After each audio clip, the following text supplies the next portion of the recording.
ଗୋଟେ ଶୁଆ ଥିଲା। ସେ ଦି ଜଣ ଖୁସିରେ ରହୁଥିଲେ ଗୋଟେ ଗାଁରେ। ସେ ଦି ଜଣ ଖୁସିରେ ରହୁଥିଲେ। ଗୋପାଳ ଦିନେ ଶୁଆ ପାଖକୁ ଆସିଲା। ଶୁଆକୁ ଦେଖିଲା, ଦେଖିକି ହସିଲା ଓ କହିଲା, ଶୁଆ, ତୋର ଏତେ ଦିନ ପରେ ଖବର ମିଳିଲା। ତୁ ତ ସହରକୁ ପଳେଇଥିଲୁ। ତୋର ତ ଜମା ଖବର ମୋର କିଛି ମିଳୁନଥିଲା। ଆଉ ତୁ ତ ମୋ ସାଙ୍ଗ ଅଛୁ, ହେଲେ ଆଉ ଜଣେ ମୋ ସାଙ୍ଗ ଅଛି। ସିଏ ବହୁତ ଦୂରରେ ରହୁଛି। ସେ ମୋ ସହିତ ଦେଖା କରିବାକୁ ଆସିପାରୁନି। ତାର ବହୁତ ଅସୁବିଧା ଅଛି। ସେ ଆସିବାକୁ ଚାହିଁଲେ ବି ସେ ଆସିପାରୁନି। ତା କତିରେ ଏତେ ପଇସା ବି ନାହିଁ। ସେ କାମ କରୁଛି, ତା ମାଲିକ ତାକୁ ପଇସା ଦେଇନି। ତୁ ଯାଇକି ତାକୁ ଟିକେ ଚିଠି ଦେଇ ଦିଅନ୍ତୁ, ଯଦି ସିଏ ମୁଁ ଭଲ ଅଛି ଖରାପ ଅଛି ସେ ଜାଣିପାରନ୍ତା। ମୋ ଦୁଃଖର କଥା ଯାଇ ଟିକେ ତାକୁ କହ, ସିଏ ଟିକେ ଜାଣିବ ମୋ ଦୁଃଖର କଥା। ସିଏ ତ ଯାଇ ସେଠି ସହରରେ ମଜାମସ୍ତି କରୁଛି। ମୋ କଥା ସେ ଜମା ବୁଝୁନି, ମନେ ପକାଉନି କି ଫୋନ୍ କରୁନି। ଗୋପାଳ କଥା ଶୁଣିକି ଶୁଆ ଭାବିଲା ଟିକେ ଓ କହିଲା, ମିଟୁ ମିଟୁ, ମୁଁ ଯାଇକି ତମ ମାଲିକଙ୍କୁ କହିବି ମୋତେ ତମ ପିଜୁଳି ଦେବ। ମୁଁ ଖାଇବି। ତମ ମାଲିକଙ୍କୁ କହିବି ଯେ ତମ ମାଲିକକୁ ଚିଠି ଦେବି। ତମ ମାଲିକ ଜାଣିପାରିବ ତମେ ଭଲ କି ଖରାପ ଅଛ। ମୋତେ ପିଜୁଳି ଦିଅ, ମୁଁ ପିଜୁଳି ଖାଇବି। ନେଇକି ମୁଁ ଖାଇକି ଯିବି, ପିଜୁଳି ଖାଇବି। ମୋତେ ପିଜୁଳି ଭଲ ଲାଗେ, ପିଜୁଳି ଖାଇବି। ମୁଁ ଯିବି ମୋ ମାଲିକ କତିକି, ତମ ମାଲିକ କତିକି ମୁଁ ଯିବି। ମୁଁ ତମ ମାଲିକ ଘରକୁ ଯିବି, ସେଠି ମୁଁ ପିଜୁଳି ଖାଇବି। ଦିଅ ମାଲିକ, ତମେ ଚିଠି ଦିଅ, ମୁଁ ଯିବି ମୋ ମାଲିକ କତିକି। ତମେ ତାକୁ ମିସ୍ କରୁଛ ବୋଲି ମୁଁ ତମ ମାଲିକଙ୍କୁ ତାଙ୍କୁ କହିବି। ଆଉ ତାଙ୍କୁ କହିବି ତମ କତିକି ଆସିବେ। ଆଉ ସେ ତମେ ତାଙ୍କୁ ଝୁରୁଛ ବୋଲି ମୁଁ କହିବି। ଆଉ ସେ ତମ ଘରକୁ ଆସିବେ, ମୁଁ ତାଙ୍କୁ ନେଇ ଚିଠିଟା ଦେବି। ଏହା କହିକି ଶୁଆ ଉଡ଼ିଗଲା ତା ସାଙ୍ଗ ପାଖକୁ, ରିମା ପାଖକୁ। ଶୁଆ ରିମା ପାଖରେ ଆସି ପହଞ୍ଚିଲା ଉଡ଼ି ଉଡ଼ି। ଏତେ ବାଧାବିଘ୍ନ ସହିତ ଆସିକି ରିମାକୁ କହିଲା, ରିମା ମ୍ୟାଡ଼ାମ ମିଟୁ ମିଟୁ, ରିମା ମ୍ୟାଡ଼ାମ ମିଟୁ ମିଟୁ, ରିମା ମ୍ୟାଡ଼ାମ ମିଟୁ ମିଟୁ, ମୋତେ ପିଜୁଳି ଦିଅ, ପିଜୁଳି ଖାଇବି। ମୋତେ ପିଜୁଳି ଦିଅ, ପିଜୁଳି ଭଲ ଲାଗେ। ତମ ସାଙ୍ଗ ଗୋପାଳ ତମକୁ ବହୁତ ମିସ୍ କରୁଛନ୍ତି। ଆଉ ସେ ଚିଠି ତମକୁ ଦେଇଛନ୍ତି। ମିଟୁ ମିଟୁ, ରିମା ମ୍ୟାଡ଼ାମ ମିଟୁ ମିଟୁ, ତମେ ତାଙ୍କୁ ଯାଇ ବରଗଛ କତିରେ ଦେଖା ଦିଅ। ଆଉ ମୋତେ ତମ ପିଜୁଳି ଖାଇବାକୁ ଦିଅ, ପିଜୁଳି ଖାଇବି। ମିଟୁ ମିଟୁ, ରିମା ମ୍ୟାଡ଼ାମ ମିଟୁ ମିଟୁ, ରିମା ମ୍ୟାଡ଼ାମ ମିଟୁ ମିଟୁ, ଆଉ ମୋତେ ତମ ପିଜୁଳି ଦିଅ। ଆପଣ ଜଲ୍ଦି ଦେଖା କରନ୍ତୁ ସନ୍ଧ୍ୟା 7ଟାରେ। ମିଟୁ ମିଟୁ, ମୁଁ ଯାଉଛି। ମିଟୁ, ମୋତେ ପିଜୁଳି ଦିଅ। ମିଟୁ ମିଟୁ, ମୋତେ ପିଜୁଳି ଭଲ ଲାଗେ। ମୋ ପିଜୁଳି ମୋର ଫେଭରାଇଟ୍। ମୁଁ ପିଜୁଳି ଖାଇବି।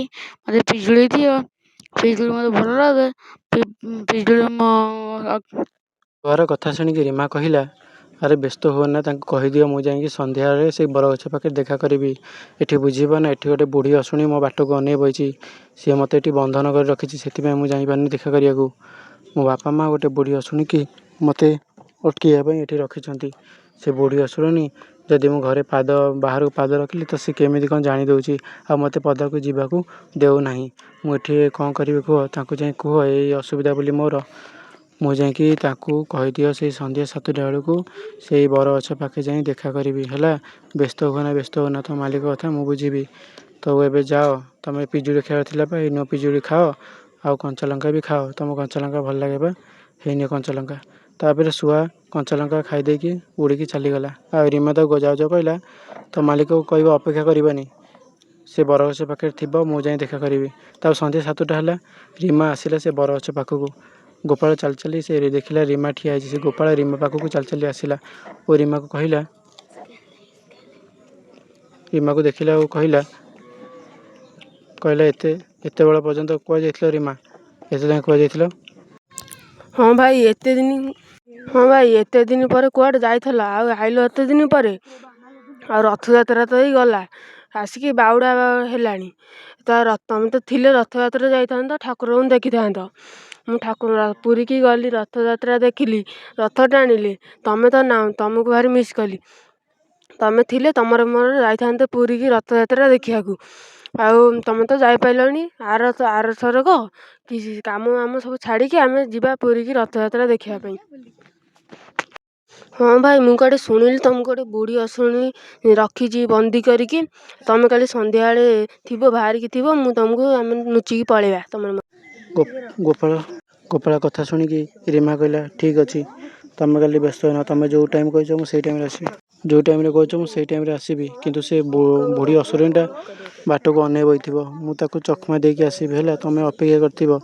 କାଲି ଠିକ୍ ସନ୍ଧ୍ୟା 7ଟା ବେଳେ ମୁଁ ତାକୁ ବୋକା ବନେଇ ଦେଇକି ତମ ପାଖକୁ ଚାଲି ଆସିବି। ଆମେ ଏଠୁ ବହୁତ ଦୂରକୁ ଚାଲିଯିବା, ଯେଉଁଠି ବୁଢ଼ୀ ଅସୁରୁଣୀ ଆମକୁ ଦେଖିପାରିବ ନାହିଁ କି ଖୋଜିପାରିବ ନାହିଁ। ଶୁଣିପାରିଲେ ମୋ କଥା? ଭୁଲିବନି। ଆମେ ସବୁ ଠିକ୍ ଅଛି, ତମେ ଭୁଲିବନି। ମୁଁ ଅପେକ୍ଷା କରିଥିବି। ତମେ ଯଦି ନ ଆସିବ ସେ ବୁଢ଼ୀ ଅସୁରୁଣୀ ଆଉ କେବେ ମୋତେ ଛାଡ଼ିବନି ବାହାରକୁ। ମୋ କଥା ମନେ ରଖିଥିବ। ଶୁଣିପାରିଲ? ଭୁଲିବ ନାହିଁ, ନହେଲେ ଏକାଟିଆ ଫସିଯିବ। ମୁଁ ବି ଫସିଯିବି, ଆଉ କେବେ ଦେଖା କରିବାକୁ ଆସିପାରିବିନି। ଏହା କହିକି ରିମା ଚୁପ୍ ରହିଲା ଓ ଚାଲିଗଲା ତା ଘରକୁ। ବୁଢ଼ୀ ଅସୁରୁଣୀ ଜାଣିପାରିଲେ ଯେ ବିଳମ୍ବ ହେଲା ତ ତାକୁ ପଚାରିପାରେ, ତ ସେ ଚାଲି ଆଇଲା। ବାଟରେ ଦେଖା ହେଲା ବୁଢ଼ୀ ଅସୁରୁଣୀର। ବୁଢ଼ୀ ଅସୁରୁଣୀ ତାକୁ ରିମା ପଚାରିଲା, ମା ଏତେ ସମୟ ହେଲାଣି କୁଆଡ଼େ ଯାଇଥିଲୁ? ସମୟ ଜଣା ପଡ଼ୁନି, ଆଜି ରାତି ହେଲାଣି, ଅନ୍ଧାର ହେଲାଣି, କୁଆଡ଼େ ଯାଇଥିଲୁ? କହ ମୋତେ, ନହେଲେ ତୋତେ ଏଇନେ ବାଡ଼େଇବି। ତୋ ବାପା ମାଆଙ୍କୁ କହିଦେଇଛୁ ସବୁବେଳେ ଇଆଡ଼େ ସିଆଡ଼େ ବୁଲିବାକୁ ଯାଉଛୁ। କହ, ନହେଲେ ବାଡ଼େଇବି ଏଇନେକେ। କହ, ତୋତେ ମାରିଦେବି ମୁଁ। ଜଲ୍ଦି କହ, ମୋତେ ଚିହ୍ନୁ, ମୋତେ ଛାଡ଼ିବିନି, ତୋତେ ଫାଡ଼ିଦେବି। ତୁ ଜାଣିନୁ ମୋତେ, ମୁଁ କେତେ ଖତରନାକ। ତୋ ଭଳିଆ କେତେ ପିଲାଙ୍କୁ ମୁଁ ମାରିଛି, ଛାଡ଼ିବିନି ତୋତେ। ମୁଁ ମାରିକି ତାଙ୍କ ମାଉଁସ ଖାଇ ଦେଇଛି। ତୋତେ ଆଉ 4 ଦିନ ପରେ ମାରିଦେବି। ତାପରେ ତ ବଳି ପଡ଼ିବ ମୋ ମାଲିକଙ୍କ ପାଖରେ। ତ ଦେଖିବା କିଏ ବଞ୍ଚିବ? ତୁ ଆଉ ଯାଇପାରିବୁନି ଏଠୁ। ଦେଖିବା କେମିତି ବଞ୍ଚିବୁ। ଛାଡ଼ିବିନି ତୋତେ। ଚିହ୍ନିନୁ ମୋତେ। ରିମା କହିଲା, ତମେ ରାଗ ନାହିଁ। ମୁଁ ଯାଇଥିଲି ଏଇଠୁ ବୁଲିବାକୁ, କାହାକୁ ଦେଖା କରିବାକୁ ଯାଇନଥିଲି। ତମେ ମୋତେ କ'ଣ ଭାବିଲ? ମୁଁ ତମକୁ ନ କହି ଚାଲିଯିବି? ଏମିତି ହେଇପାରିବ ନାହିଁ ହେଲା। ତମେ ଭୁଲ ଭାବିଲ ମୋ ବିଷୟରେ। ତମେ ବହୁତ ଖରାପ କଥା ଭାବିଲ ମୋ ବିଷୟରେ। ମୁଁ ଗୋଟେ ଭଲ ପିଲାଟା। ତମେ ମୋତେ ଛାଡ଼, ମୁଁ ଯାଏ ବାସନ ମାଜିବି, ତମ ପାଇଁ ଖାଇବାକୁ କରିବି ହେଲା। ତମେ ରାଗ ନା, ମୋର କିଛି ଭୁଲ ନାହିଁ। ତମେ ଯାଅ, ମୁଁ ତମ ପାଇଁ ରୋଷେଇ କିଛି କରିକି ଖାଇବାକୁ କରିବି। ତମେ ଯାଅ, ତମ ପାଇଁ ଖାଇବା ପିଇବା କରିବି। ଆଉ ଗଲ ତମ ଯାଇ ଖଟ ଉପରେ ଶୁଅ, ମୁଁ ତମକୁ ଯାଇକି ଗୋଡ଼ ହାତ ମୋଡ଼ିଦେବି। ତାପରେ ଭୂତୁଣୀ ରିମାର କଥା ଶୁଣି ଚାଲିଗଲା। ରିମା କହିଲା, ଆରେ ହେଇ ଭୂତୁଣୀ ଚାଲିଗଲା, ଏଇଟା ମୋ ପାଇଁ ଭଲ ସୁଯୋଗ। ମୁଁ ଯାଏ ଗୋପାଳ ପାଖକୁ। ଭୂତୁଣୀକୁ ଚକମା ଦେଇଦେଲି, ଏବେ ମୁଁ ଗୋପାଳ ପାଖକୁ ଚାଲିଯାଏ। ତାପରେ ରିମା ଗୋପାଳ ପାଖକୁ ଗଲା ଭୂତୁଣୀକୁ ଚକମା ଦେଇକି। ଏଇଠି ଭୂତୁଣୀ ଆଉ ରିମା 2 ଜଣ କ'ଣ ହେଲେ? ବୋକା ବନିଗଲେ। ରିମା ଗଲା ଗୋପାଳ ପାଖକୁ, ଗୋପାଳ ରିମାର ଚାଲିଗଲେ ଏଇ ଦେଶ ଛାଡ଼ିକି। ଭୂତୁଣୀ ଆଉ ତାକୁ ଧରି ପାରିଲା ନାହିଁ। ସେ 2 ଜଣ ଖୁସିରେ ରହିଲେ। ଆପଣମାନେ କ'ଣ ଏଥିରୁ ଶିଖିଲେ? ନା ସାହସ ସବୁଠାରୁ ବଡ଼। ଲାଇକ୍ କରିବେ, ସବସ୍କ୍ରାଇବ୍ କରିବେ ମୋ ଚ୍ୟାନେଲକୁ।